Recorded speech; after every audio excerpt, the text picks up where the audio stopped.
다산 정약용이 강진에 유배 갔을 때에 어려운 가운데서도 많은 제자들을 키워냈습니다. 많은 제자 중에서도 다산이 가장 사랑했던 제자가 황상이라는 사람입니다. 황상은 그 지역의 아전 자녀였습니다. 다시 말해 양반이 아니었습니다. 그래서 과거에 응시할 자격이 되질 않는 거죠.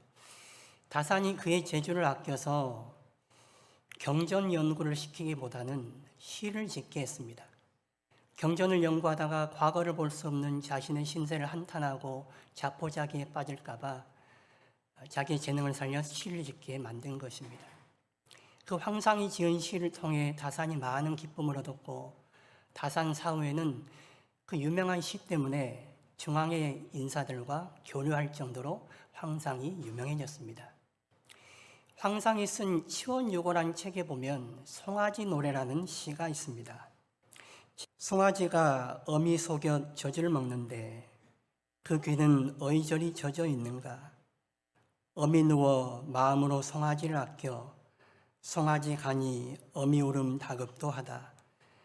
내가 나중 멍에 쓰고 밭 갈게 되면 어이 다시 옛 우리를 돌아보리요. 어미소가 송아지한테 젖을 먹이면서 이리저리 혀로 핥아줍니다. 그리고 송아지가 엉뚱한 데로 가려고 하면 다급하게 울어서 제지를 시키죠. 송아지가 이런 어미소의 사랑을 먹고 자라나는 것입니다. 그런데 나중에 송아지가 커서 콧뚜레가 씌이고 쟁개를 메고 밭 갈 때쯤 되면 이런 어미의 사랑을 잊어버릴 거라는 거예요. 송아지를 향한 어미소의 사랑을 보면서 부모의 사랑을 잊어버리는 사람들의 모습을 돌아보게 만드는 시입니다. 오늘 우리가 읽은 본문에서 사도 바울은 갈라디아 성도들을 다시 돌아보게 만들고 있습니다. 그들을 향해 바울이 아비의 심정을 가지고 영적으로 돌보고 가르쳤습니다. 그런데 바울이 떠난 사이에 그들은 바울의 가르침을 버리고 바른 복음을 떠나 유대 율법주의자들, 거짓 교사들의 미혹에 빠지고 말았습니다. 처음에 그들이 바울을 맞이할 때는 너무도 호의적으로 바울을 영접했습니다. 그리고 바울이 가르친 복음을 기꺼이 받아들였습니다. 그런데 지금은 바울을 원수 대하듯이 대하고 있습니다. 그런 과거의 모습을 상기시키면서 현재의 모습과 대조시키는 것이죠. 그리고 과거 나를 그토록 영접했던 그 아름다웠던 시절로 다시 돌아가라고 교인들에게 촉구하고 있는 것입니다. 오늘 본문 13절과 14절 말씀, 우리 말씀 같이 읽어보실까요? 내가 처음에 육체의 약함으로 말미암아 너희에게 복음을 전한 것을 너희가 아는 바라. 너희를 시험하는 것이 내 육체에 있으되 이것을 너희가 업신여기지도 아니하며 버리지도 아니하고 오직 나를 하나님의 천사와 같이 또는 그리스도 예수와 같이 영접하였도다. 바울이 처음에 갈라디아 교인들을 만났을 때에 그의 육체에 약함이 있었다라고 말하고 있습니다. 고린도후서 12장에도 바울은 자신 안에 육체의 가시가 있다라고 말을 하죠. 이 바울 안에 있는 육체의 가시, 육체의 약함이 무엇이었는가? 대체로 세 가지로 생각을 하고 있습니다. 첫 번째는 안질이 있었다는 거예요. 바울이 눈병이 심했다는 거죠.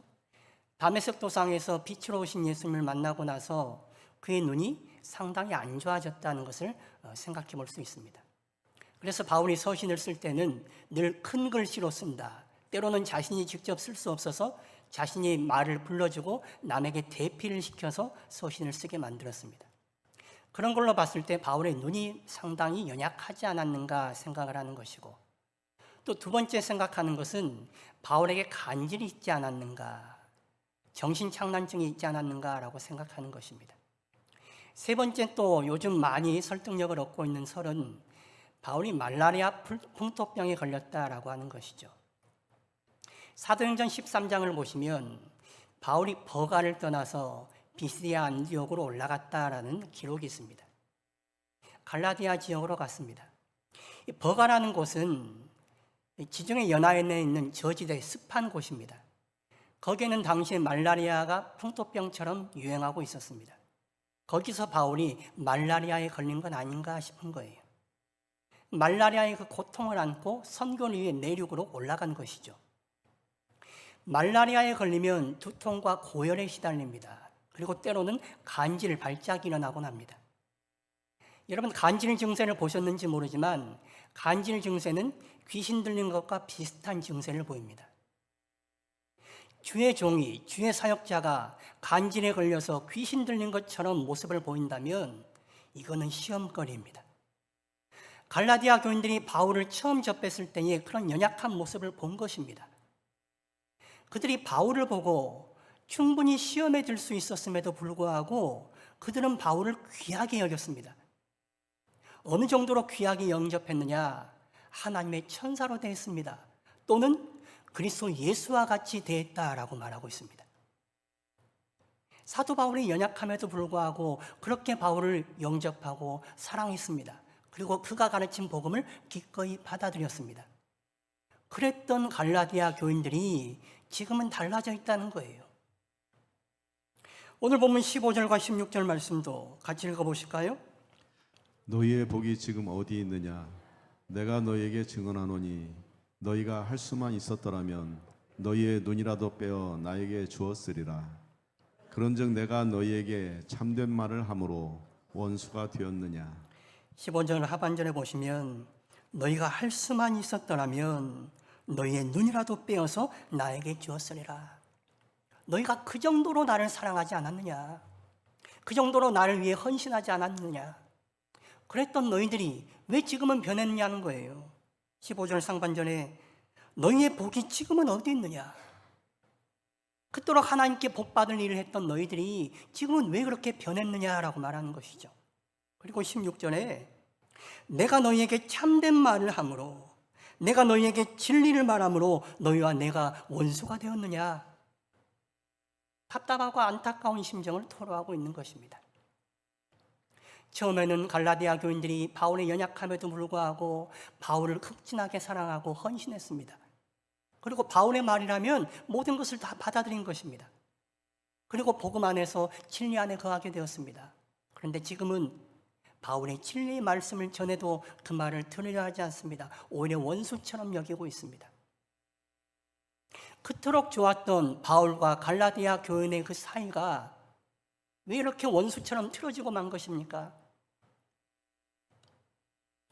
갈라디아 교인들이 거짓 교사들, 유대 율법주의자들의 미혹에 빠져서 그렇습니다. 거짓 교사들이 와서 하는 말이 사도 바울은 사도도 아니라는 거예요. 그가 가르친 것은 다 엉터리고 잘못이라는 겁니다. 자기 유대인들은 조상적부터 할례와 율법을 지키며 살아왔고 이 할례와 율법을 지켜야 구원을 받을 수 있다라고 말을 합니다. 갈라디아 교인들이 거기에 혹하고 넘어간 것입니다. 그리고 바울을 무시하기 시작합니다. 주의 종이 아니라 보잘것없는 사람으로 여기기 시작했습니다. 그리고 바울이 아무리 말을 해도 그 말을 귀담아 들을 생각을 하지 않고 있는 것입니다. 바울이 말하는 믿음보다는, 눈에 보이지 않는 구원보다는 유대 거짓 율법주의자들이 말하는 자기들의 행위를 통해 구원을 얻는다는 것, 이게 그들 마음에 더 확 와닿은 거예요. 구원이 확실하게 보이지 않았는데 내 행위를 통해 구원이 일어날 수 있다면, 내 행위는 눈에 보이는 것이니까 내 행위를 통해 내 구원도 확실하게 만들 수 있겠구나라고 생각하는 것이죠. 당시 갈라디아 교인들이 접하고 있던 종교의 방식과 유사합니다. 여타 종교는 자신들이 하는 행위에 따라 신에게 보응을 받습니다. 자기가 하는 만큼 신에게 보상을 받는 거예요. 그런 종교 방식에 익숙해져 있던 갈라디아 교인들이 유대 율법주의자들의 말에 쉽게 동요하고 거기를 따라가는 것입니다. 그게 자기들 마음에 맞았던 거예요. 다시 말하면 갈라디아 교인들은 자기 구미에 맞게 신앙생활을 하고 싶어 했던 것입니다. 자기 머리에 쏙쏙 들어오게, 자기 심정에 맞게, 자기들이 알고 자기들이 해왔던 방식대로 신앙생활을 하고 싶었던 거예요. 그래서 적당히 버물려서 타협하는 방향으로 나아가려고 한 것이죠. 바울이 거기에 대해서 질타하고 책망해도 바울의 말을 들으려 하질 않은 것입니다. 바울이 얼마나 답답했겠습니까? 잘못된 방향으로 가고 있는 그들을 향해서 답답한 심정을 가지고 말하고 있는 것입니다. 그런데 신앙은 자기들 좋을 대로 하는 것이 아닙니다. 신앙생활은 우리 좋을 대로 하는 게 아니에요. 여러분, 왜 말씀을 듣고 성경을 배우려고 하십니까? 하나님이 가르쳐 주신, 하나님이 계시하신 하나님의 방식을 배우기 위해서 그런 것입니다. 하나님의 방식은 여타 다른 종교들의 방식, 세상의 사람들이 하는 방식과 다릅니다. 그러니까 우리는 성경을 알려고 하는 거예요. 성경에 나타난 하나님의 방식을 배우고 그 방식대로 해야 맞는 거죠. 하나님의 방식은 믿음의 방식입니다. 하나님이 하신 일을 믿음으로써 받아들이는 것입니다. 그 모든 일을 성령이 도우시죠. 성령이 우리 안에 믿음을 주시고 그 믿음을 통해 하나님을 더 알아가게 하십니다. 그리고 하나님이 원하는 자리로 나아가도록 만들어주세요. 성령은 오늘도 우리에게 오셔서 진리의 말씀을 우리에게 가르쳐 주시는 분이십니다. 이렇게 선포되는 말씀이 진리로 우리 심령 가운데 다가오게 만드시는 분, 그분이 바로 성령 하나님이십니다. 그래서 우리의 할 일은 마음을 겸손하게 하는 것입니다. 내가 아는 것이 전부다, 내가 잘하고 있다라고 여기는 것이 아니라 기꺼이 성령이 우리에게 들려주시는 음성을 들으려고 마음을 열고 귀를 열고 있어야 하는 것입니다. 내 것을 내려놔야죠. 내 것을 움켜쥐고 있으면 하나님이 주시고자 하는 것을 받을 수가 없잖아요. 나는 내가 잘하고 있다라고 생각하지만 그건 나의 생각일 수 있죠. 과연 내가 잘하고 있는지 하나님의 말씀을 통해 비춰보는 것입니다. 성령이 우리에게 주신 음성과 감동을 따라 우리의 상황을 돌아보는 것입니다. 그래서 우리의 신앙이 하나님이 원하시는 방식대로 성장되어가고 성숙되어가는 것이죠. 초등학생이 바라보는 세계와 대학생, 성인이 바라보는 세계는 완전히 다릅니다. 그 사이즈가 다를 수밖에 없습니다. 우리는 우리의 것만을 바라보고 살아가는 사람들이지만 하나님이 보시는 것, 하나님이 보여주시고자 하는 것을 보기 위해서 겸손하게 주의 말씀에 귀를 기울이는 것이죠. 그렇게 겸손히 주의 말씀을 듣고자 할 때에 성령께서 우리에게 보여주시고 가르쳐 주시는 것입니다. 그리고 우리를 성장시켜가는 거예요. 그리스도의 장성한 분량에 이르기까지 우리를 이끌어 가시는 것입니다. 오늘 본문 17절과 18절 말씀 보십시오. 우리 말씀도 같이 읽어볼까요?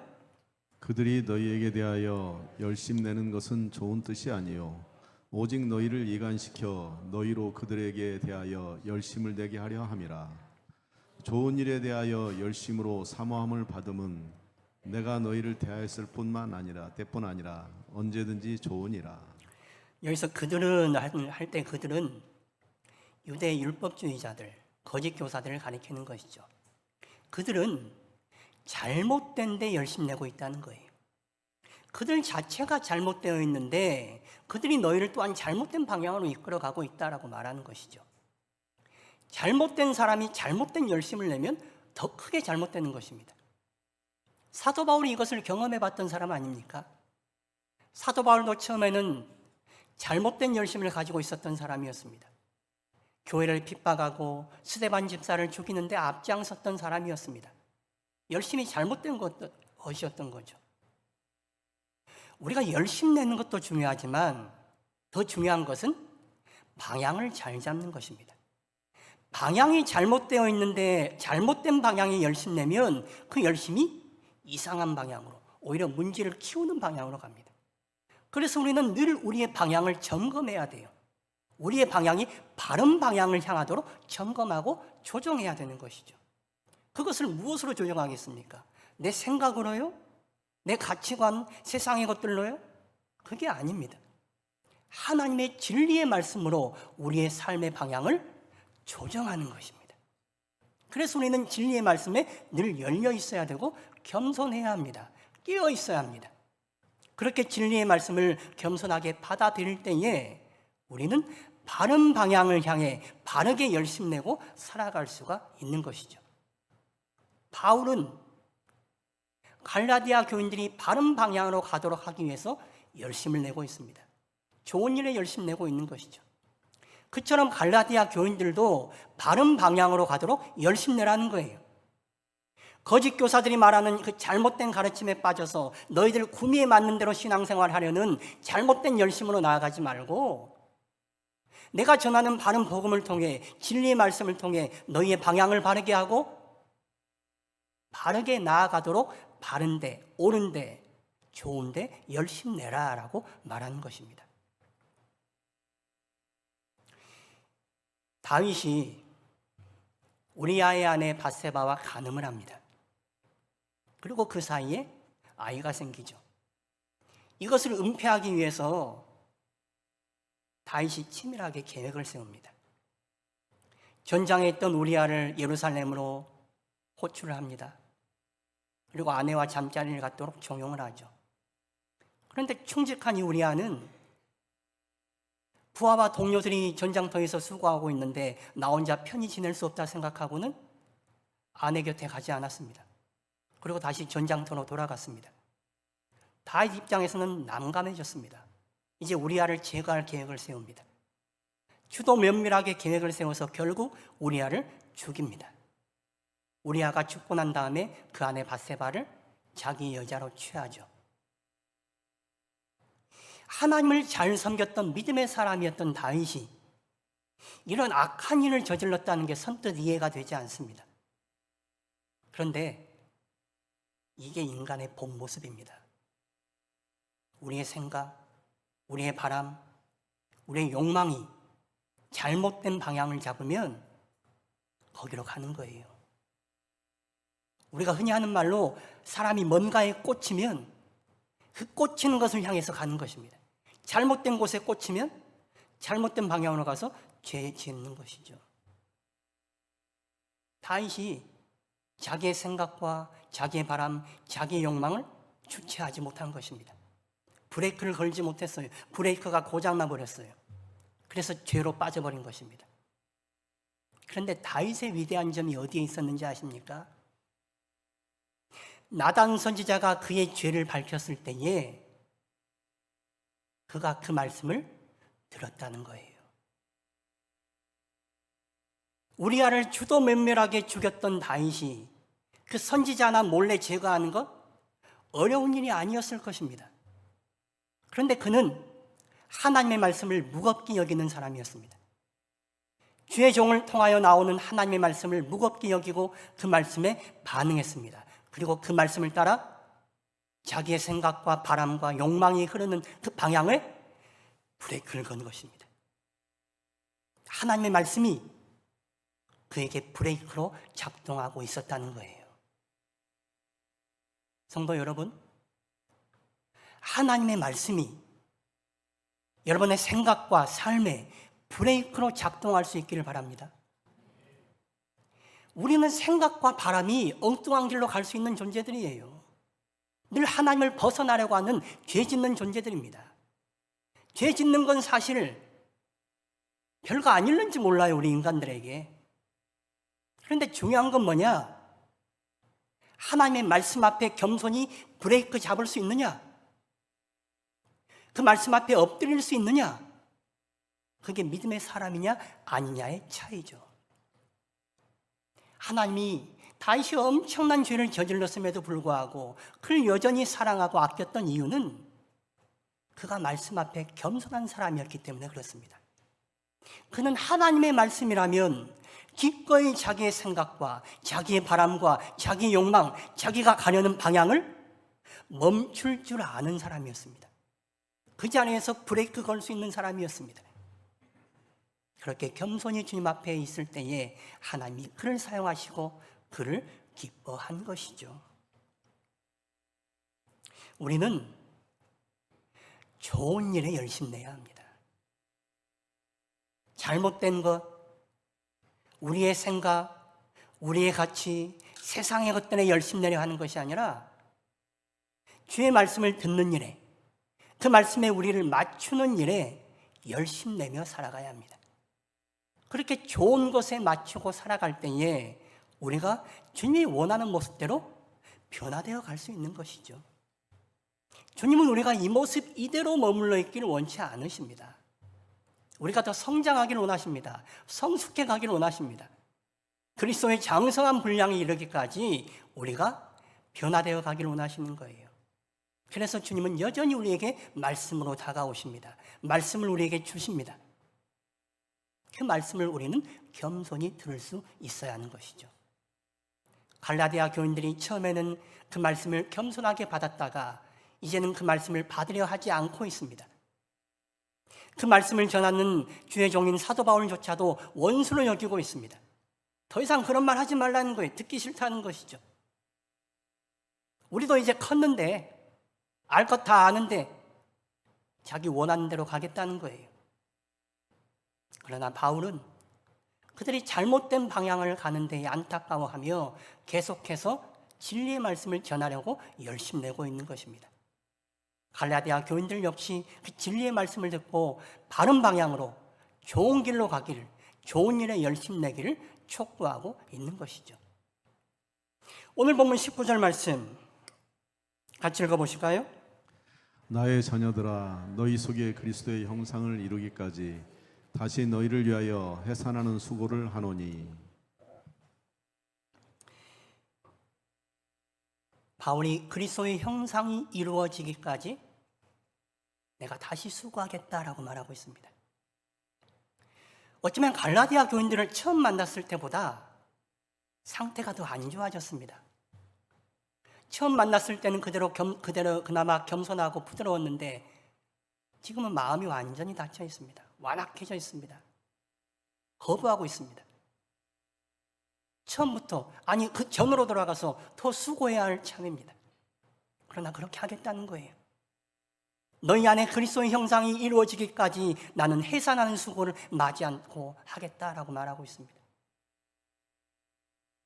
그리스도의 형상이 이루어지기까지, 그리스도의 형상을 이룬다라는 말은 그리스도에 대해서 안다라는 정도의 말이 아닙니다. 우리가 그리스도에 대해서 알죠. 그런데 그 정도를 말하는 것이 아닙니다.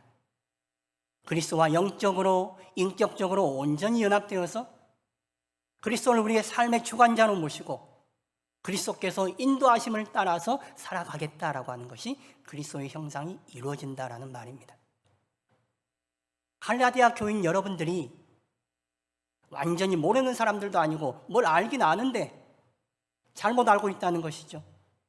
그 잘못 알고 있는 여러분들을 깨우쳐서 다시금 여러분들이 주관하고 나아가는 삶, 여러분들이 원하는 대로 살아가는 삶이 아니라 여러분들의 주인 되시는 그리스도께서 여러분들을 주관하시고 이끄는 삶이 되게 할 때까지 내가 수고를 마다하지 않겠습니다 라고 말하고 있는 것입니다. 내가 여러분에게 미움받아도 좋습니다. 여러분이 나를 원수로 여겨도 좋습니다. 그래도 나는 여러분들이 그리스도의 형상이 그 안에 이루어질 때까지 진리의 말씀을 여러분에게 전하겠소라고 말하고 있는 것입니다. 우리는 시대의 자식들입니다. 이 시대의 정신과 가치관에 지대한 영향을 받고 살아갑니다. 그래서 동시대를 살아가는 사람들의 모습은 거의 비슷해요. 그들의 가치와 생각이 거의 흡사합니다. 지금 우리 시대의 최고의 가치가 무엇입니까? 물질과 자기 자신입니다. 물질이 하나님이요 물질이 구원이라고 여기는 시대를 우리는 살아가고 있습니다. 자기 자신이 왕이 되어서 자기가 원하는 것이라면 무엇이든 하고 살아가는 이 시대를 살아가고 있습니다. 그것이 하나님 앞에서 신앙의 모습에도 여전히 반영되어 나타나고 있는 것이죠. 그것이 우리 안에 있는 세상의 형상입니다. 우리 안에는 범죄한 아담의 형상이 있습니다. 하나님과 벗어나 자기 원하는 대로 하고 살아가고 싶어하는 모습, 그게 우리 안에 있습니다. 그래서 우리는 세상의 자식, 죄의 자식들로 살아가는 거예요. 그러한 우리를 구속하기 위해서 그리스도께서 이 땅에 오셨습니다. 그리고 우리를 위하여 십자가에 달리시고 우리를 구속하심으로 우리를 세상의 자식, 죄의 자식으로 내버려 두지 않으시고 하나님의 자녀로 만들어 주신 것입니다. 그래서 우리 안에 그리스도의 형상이 심겨졌습니다. 첫사람 아담은 뱀, 사탄의 유혹에 넘어갔습니다. 그래서 하나님을 떠났습니다. 하나님과의 바른 관계에서 이탈되고 말았어요. 그런데 그리스도는 사탄의 유혹에 넘어가질 않죠. 여전히 하나님과의 바른 관계 속에 계셨습니다. 우리는 아담의 형상을 따를 것이 아니라 하나님을 따르고 하나님과의 바른 관계 속에 계셨던 그리스도의 형상을 따라야 합니다. 그리스도의 형상을 따르고자 할 때에 우리는 하나님과의 바른 관계 속에 있을 수 있습니다. 우리 아빠, 아버지 되시는 하나님께 더 가까이 나아가고 더 친밀하게 나아갈 때에 우리는 세상의 자녀들, 아담의 형상을 가지고 있는 죄된 인간들이 아니라 그리스도의 형상을 가진 하나님의 자녀들로 살아갈 수가 있게 되는 것입니다. 오늘 보면 12절 말씀, 우리 말씀도 같이 읽어보실까요? 형제들아 내가 너희와 같이 되었은즉 너희도 나와 같이 되기를 구하노라. 너희가 내게 해롭게 하지 아니하였느니라. 형제들아 내가 너희와 같이 되었은즉 그렇게 말하고 있습니다. 사도 바울은 유대인 중에 유대인이었습니다. 그는 그 누구보다 율법에 정통했고 율법에 열심 내던 사람이었습니다. 그런 그가 이방인과 같이 율법을 모르는 자처럼 살아가기로 했습니다. 율법을 너무나 잘 알고 율법을 붙들고 살아갔던 사람이었지만 이방인들을 얻고자 율법을 모르는 사람들처럼 율법 없이 살아가는 사람처럼 자기를 그렇게 만든 것입니다. 왜냐? 율법이 사람들을 구원하는 것이 아니라 오직 그리스도께서 사람들을 구원한다는 것을 알았기 때문이죠. 그래서 이방인들에게 율법을 증거한 것이 아니라 그리스도만을 증거한 것입니다. 사도 바울은 사람들에게 오직 예수 그리스도만을 증거하려고 했습니다. 그는 예수 그리스도만을 알려고 했습니다. 과거의 모든 것들을 배설물로 여기고 오직 예수 그리스도 안에만 있으려고 했습니다. 그런 것처럼 하반절에 너희도 나와 같이 되기를 구하노라. 이게 무슨 말이냐? 너희도 율법이나 다른 것 알려고 하지 말고 나와 같이 오직 예수 그리스도만을 아는 사람, 예수 그리스도만을 붙들고 나아가는 사람, 그런 사람들 되기를 내가 간절히 구하노라 라고 말하고 있는 것입니다. 이게 바울의 바람이요 소망입니다. 말 안 듣는 갈라디아 교인들, 자신을 미워하고 원수로 여기는 갈라디아 교인들에게 엉뚱한 것 붙들지 말고 엉뚱한 것에 열심 내지 말고 내가 붙들고 내가 여러분에게 전하고자 하는 오직 예수 그리스도, 그 예수 그리스도만을 붙들고 살아가기를 바라오라고 말하고 있는 것이죠. 내가 그 예수 그리스도를 전하는 데 열심 내고 예수 그리스도 안에 있기를 열심 내는 것처럼 여러분들도 예수 그리스도 안에 있어서 그리스도의 형상이 여러분들 안에 이루어지기를 원합니다라고 말하고 있는 것입니다. 옛날 한 성이 적들에게 점령당했습니다. 공포에 떨고 있던 백성들에게 적장이 이렇게 얘기합니다. 여자들과 노인, 어린아이들은 정오까지 성을 나가도 좋다. 너희들이 나갈 때에 가장 귀하게 여기는 것 한 가지는 챙겨가도 좋다라고 허락을 했습니다. 그러자 많은 사람들이 가장 값비싼 것들을 챙겨서 성을 빠져나가기 시작합니다. 그런데 한 여자가 자기 남편을 등에 메고 성을 빠져나가려고 합니다. 그것을 본 장수가 크게 외칩니다. 아니, 이런 정신 나간 여자가 있나? 지금 뭐 하는 짓이야? 그러자 여자가 당당하게 이렇게 말합니다. 장군님께서 가장 귀한 것 하나는 가지고 가도 된다고 말씀하지 않았습니까? 제게 가장 귀한 것은 제 남편입니다. 남자분들, 이런 아내가 있으시길 바라고, 여자분들, 이런 아내들이 되기를 바랍니다. 아멘 소리가 별로 크지 않네요.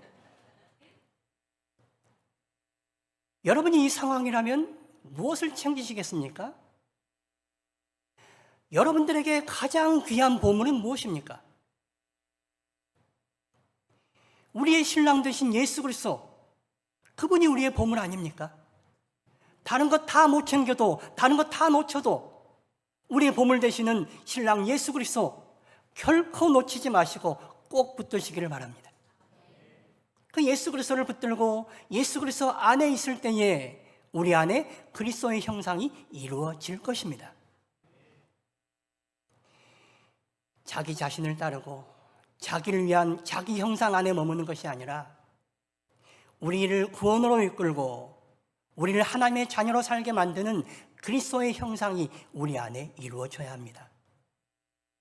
겸손하게 자기를 내려놓고 주님의 말씀을 받아들일 때에, 진리 가운데 있으려 할 때에 우리 안에 그리스도의 형상이 이루어질 것입니다. 그렇게 우리 안에 다른 것이 아니라 그리스도의 형상을 이루기까지 열심내며 살아가는 우리 성도님들 되시기를 축원합니다.